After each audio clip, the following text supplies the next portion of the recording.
आदेश आदेश जय श्री महाकाल। मैं योगी विक्रांत नाथ अवघड़ अपने YouTube चैनल भैरव कापालिक तंत्र में आप सभी का स्वागत करता हूं। श्री नाथ जी, गुरु जी, पीर जी को आदेश, सभी सिद्धों को आदेश, सभी गुरु पीरों को आदेश। साधक और साधिकाओं, आज मैं आप लोगों को देवाधिदेव महादेव पंचाक्षरी मंत्र देने जा रहा हूं। पंचाक्षरी मंत्र ओम नमः शिवाय नहीं, ओम नमः शिवाय तो सभी करते हैं, पर इसके आगे कुछ और भी बोला जाता है और बहुत सारे लोगों ने इस चीजों को सुना होगा। पंचाक्षरी मंत्र से हम देवाधिदेव महादेव की साक्षात कृपा प्राप्त कर सकते हैं। आदि देव, जो देवों में सबसे सरल, सबसे सौम्य, हमारे तो महादेव को आप एक धतूरा चढ़ा दो, उससे भी प्रसन्न हो जाते हैं। एक बेल पत्ती चढ़ा दो, उससे प्रसन्न हो जाते हैं, क्योंकि जैसा उनका नाम भोला भंडारी वैसे है।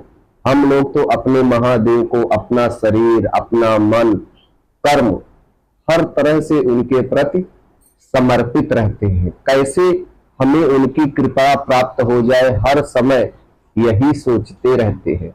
इसीलिए हम लोग बहुत कड़ा तप करते हैं। जब सारी दुनिया सोती है तब हम जगते हैं। और अगर महादेव के इस पंचाक्षरी मंत्र को सही तरीके से जपा जाए, उससे हमारे ग्रह, सभी देवी देवताओं की हमारे ऊपर कृपा, कैसा भी जादू, टोना, तंत्र, मंत्र, ब्लैक मैजिक, उससे सबसे हमारी सुरक्षा होती है। दूसरी सबसे बड़ी बात यह है कि हमें गति मिलती है, इस शरीर को मोक्ष मिलता है महादेव की कृपा से। ये आप समझिए। इसके लिए बड़े बड़े ऋषि, बड़े बड़े तपस्वी, बड़े बड़े संत हजारों हजार साल तप करते थे। आज का हम कलयुगी मानव है, अगर किसी साधना को हम करने बैठे और 5 दिन किए और वो साधना हमारे सामने प्रत्यक्ष नहीं हुई, अरे वो तो हमारे सामने ही नहीं आ रही। पहले के ऋषि मुनि जो तप करते थे, जो जप करते थे, तो देखिए उनके ऊपर दीमक लग जाती थी, फिर भी वो उठते नहीं थे। तो कोई भी साधना, साधना का अर्थ ही होता है जब स्वयं को सधेंगे तभी तो हम एक साधक कहलाएंगे या एक साधिका कहलाएंगे। समझ गए आप? तो महादेव के मंत्र को, इस मंत्र को कोई भी, एक छोटा बच्चा है या एक साधिका है या साधक है या कोई गृहस्थ है, इस साधना को अपनाकर और महादेव की असीम कृपा का पात्र बन सकता है। इस मंत्र को करने से हम कोई भी इच्छा भौतिक जगत की, जैसे हमारी नौकरी नहीं लग रही है, हमारे बच्चे का ब्याह नहीं हो रहा, हमारे बच्चे की अकाल मृत्यु का योग है, अथवा हम बीमार रहे आते हैं, उनमें सभी में यह मंत्र बहुत ही कारगर है। और इस मंत्र को तो सुना सभी लोगों ने होगा, पर अपनाया किसी ने नहीं होगा। अपनाने का मतलब होता है उसको नित्य करना, नियमबद्ध तरीके से करना। और हर कोई तो करता नहीं होगा, अमूमन 100% में 10% लोग ही करते होंगे। पर जो करते होंगे, मैं ये जरूर जानता हूं कि उनका गृहस्थ जीवन अथवा सन्यास का जीवन बहुत ही उत्तम होगा, क्योंकि उनके ऊपर साक्षात देवाधिदेव महादेव की कृपा बरसती है। इसमें क्या है कि हमें कोई ज्यादा करना नहीं है, नियमबद्ध तरीके से हमें 11 दिन में हमें इसका 51,000 मंत्र का जाप करना है और 1100 बार आहुति देनी है। अब हमें इस मंत्र को किस दिन करना है ये जान लीजिए। सोमवार का दिन हो अथवा पूर्णमासी का दिन हो, अथवा जो साधक लोग हैं अमावस्या का दिन है, अमावस्या के दिन से इस मंत्र को आप उठा सकते हैं, जिसको मैं आपको आगे बताऊंगा। अभी तो मैं नियम बता रहा हूं। इसमें आपको जो माला रहेगी वो रुद्राक्ष की माला रहेगी। इसमें जो आसन रहेगा कुश का रहेगा, या तो कोई भी आसन चल सकता है। इसमें दिशा की कोई पाबंदी नहीं, आप किसी भी दिशा में बैठकर जाप कर सकते हो। महादेव की अगर आपके घर में शिवालय है या मंदिर में छोटी सी शिवलिंग है, सबसे पहले आपको महादेव को जल चढ़ाना है। महादेव की पंचोचार या 16 प्रकार से या 21 प्रकार से या 51 प्रकार से, जैसे भी आप सामर्थ्यवान हो इस तरह से महादेव की आपको पूजा करनी है। बस इसमें 2 चीजों का आपको विशेष ध्यान रखना है। 11 पत्ते जो बेल पत्र के होते हैं, 11 पत्तों पर आपको जय श्री राम लिखना है और महादेव की पिंडी पर जल चढ़ाने और पूजा करने के बाद आपको जिधर आपने जय श्री राम लिखा है उस बेल पत्र को आपको अर्पण कर देना है और 51,000 मंत्रों का आपको संकल्प लेना है कि हे देवाधिदेव महादेव, आज से मैं आपका जप करने जा रहा हूं या जप करने जा रही हूं। मेरे ऊपर आप कृपा करिए, मैं मूर्ख मनुष्य हूं, मुझे कुछ नहीं आता है, सिर्फ आए आपके नाम लेने से। और क्या करना है कि आपको रुद्राक्ष की माला से किसी भी दिशा में बैठकर जो मंत्र मैं आपको आगे बताऊंगा उसका जाप करना है।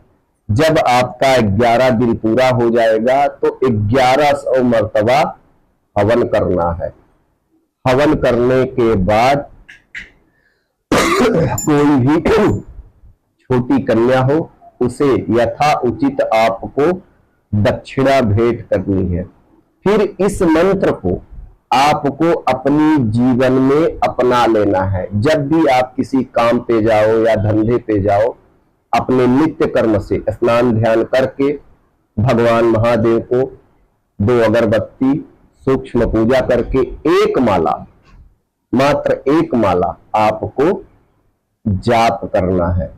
अथवा अगर आपके पास समय है तो 5 माला करिए, 11 माला करिए, 21 माला करिए। ये तो आपके ऊपर डिपेंड है कि आप कितना करते हो। कहा गया है कि जितना गुड़ डालोगे उतना ही मीठा होगा, मतलब जितनी भक्ति करोगे उतनी ही कृपा प्राप्त होगी, ये आप समझ लो।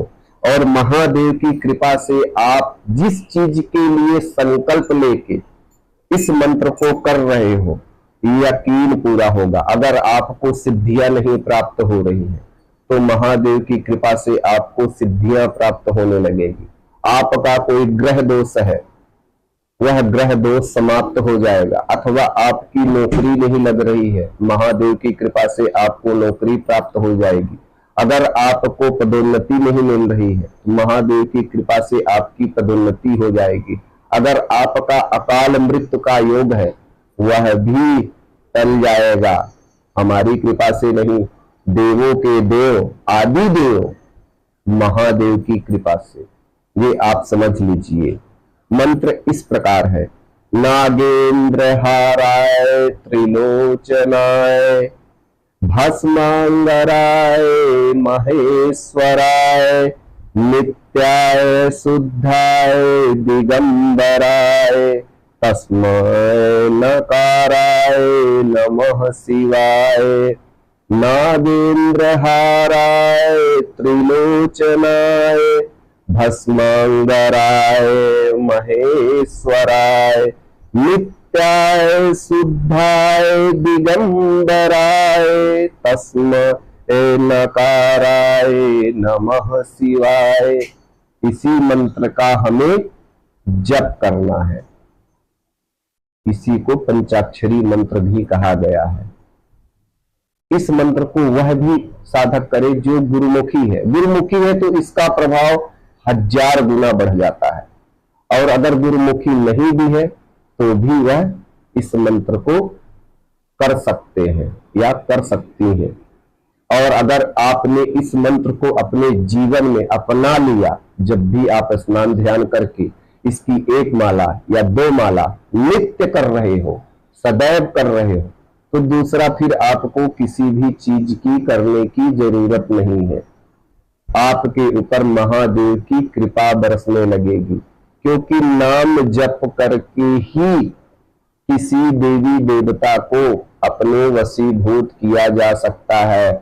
भोग वस्तु चढ़ा के नहीं कि मैं ये दे दूंगा आप हमारा ये काम कर दो, ऐसा कर दूंगा तो आप मेरा, अरे उनकी कृपा होना बहुत जरूरी है। तो सिर्फ आप नाम जापक ही बन के अपने इष्ट को अपने पीछे ला सकते हो, ये आप समझ लो। उनको अपने वश में कर सकते हो। भक्त के वश में तभी भगवान होते हैं। हमारा समर्पण, हमारा भाव, क्योंकि उन्हें सब पता है, जिसने इस पंच तत्व के शरीर को बनाया है, उन्हें सब पता है कि हम क्या चाह रहे हैं, क्या सोच रहे हैं। जिसने हमें इस धरती पे भेजा है, वहां चालाकी नहीं चलती है, ये आप समझ लो। तो आप लोग महादेव के इस पंचाक्षरी मंत्र का जाप करिए और महादेव की कृपा प्राप्त करिए। यहीं के साथ अपनी वाणी को विराम देता हूं। आदेश। जय श्री महाकाल।